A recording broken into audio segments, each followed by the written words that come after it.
ओम शांति। सभी भाई बहनों का बीके मुरली मंथन पर स्वागत है।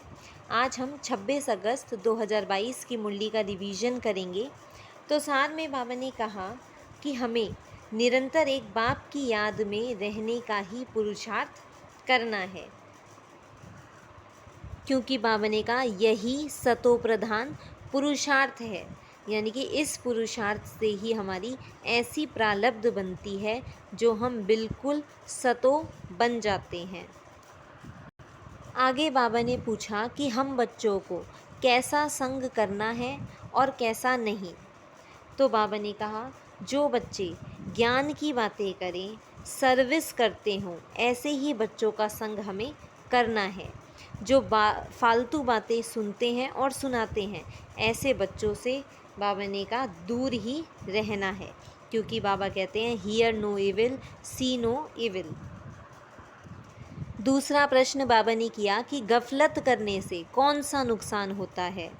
तो बाबा ने कहा जो बच्चे गफलत करते हैं, टाइम वेस्ट करते हैं, ऐसे बच्चे समय समय पर भूले करते रहते हैं और बाबा का बनकर भी बाबा का नाम बदनाम करवाते हैं।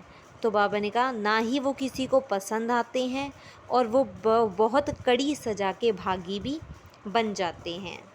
आज का गीत है माताओं माता।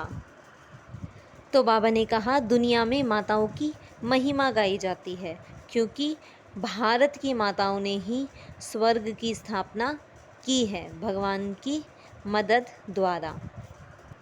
बाबा ने कहा तुम बच्चों के यादगार भी हैं देलवाड़ा मंदिर, अचलगढ़, गुरु शिखर, क्योंकि बाबा ने कहा शिखर को चोटी कहते हैं और तुम यहाँ बैठे ही हो चोटी पर चढ़ने के लिए, यानी कि देवता बनने के लिए। बाबा ने कहा यह संगम युग पर हमारा बेहद का पियर घर है।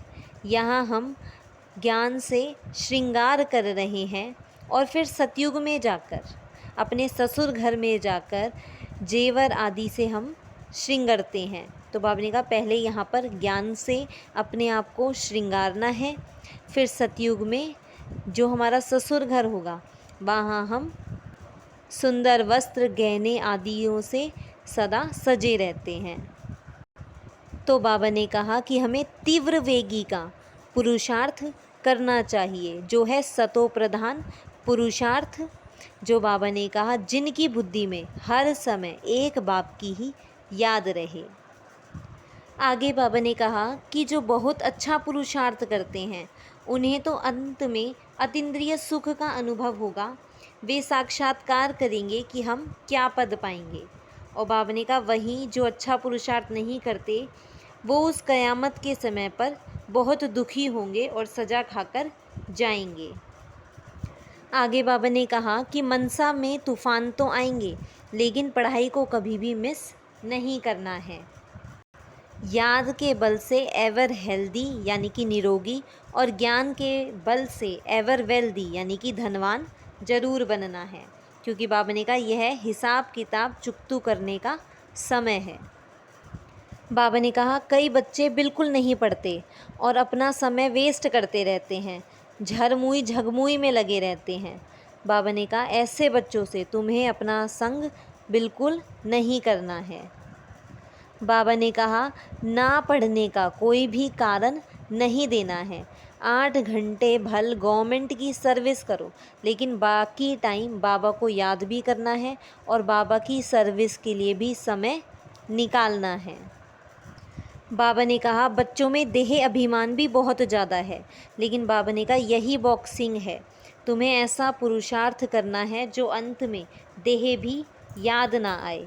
बाबा ने कहा यदि राजा रानी बनना है, ऊंच पद पाना है, तो पुरुषार्थ भी बहुत ऊंचा कर कर दिखाना है, क्योंकि बाबा ने कहा जो अच्छी रीति पढ़ेंगे वही बाप के दिल रूपी तख्त पर बैठेंगे और वही फिर सतयुग में विश्व की बादशाही के तख्त पर बैठेंगे। आज बाबा ने वरदान दिया सर्व प्राप्तियों की खुशी में उड़ते हुए मंजिल पर पहुंचने वाले स्मृति स्वरूप भव। तो बाबा ने वरदान में कहा कि ब्राह्मण जीवन में अब तक जो भी प्राप्तियां हुई हैं उनकी लिस्ट बनाओ। तो बाबा ने कहा सार में यही निकलेगा कि जो भी प्राप्तियां हुई हैं, एक तो वो अविनाशी है और दूसरा ऐसा कुछ भी नहीं है जो अब अप्राप्त रह गया है। तो बाबा ने कहा यही स्मृति सदा खुशी में उड़ाती रहेगी। ये संपन्नता की स्मृति है कि हमारे पास सब कुछ प्राप्तियां हैं हमें। तो बाबा ने कहा यही संपन्नता तुम्हें अचल अडोल भी बना देगी। आज बाबा ने स्लोगन दिया, बिंदु स्वरूप की स्मृति में रहने के लिए ज्ञान, गुण और धारणा में सिंधु सागर बनो। तो बाबा ने कहा जिनके पास ज्ञान का, गुणों का, धारणाओं का खजाना है, जो इन सब में सिंधु हैं, वही स्मृति से बिंदु स्वरूप रह सकते हैं। यानी कि वही, उनको ही यह स्मृति रहती है कि हम आत्मा हैं। तो ये आज के मुरली के कुछ मुख्य पॉइंट्स थे जिन्हें आप दिन में 2-3 बार रिवाइज़ कर सकते हैं। इस वीडियो को ज़्यादा से ज़्यादा भाई बहनों के साथ शेयर करें और चैनल को सब्सक्राइब करें। ओम शांति।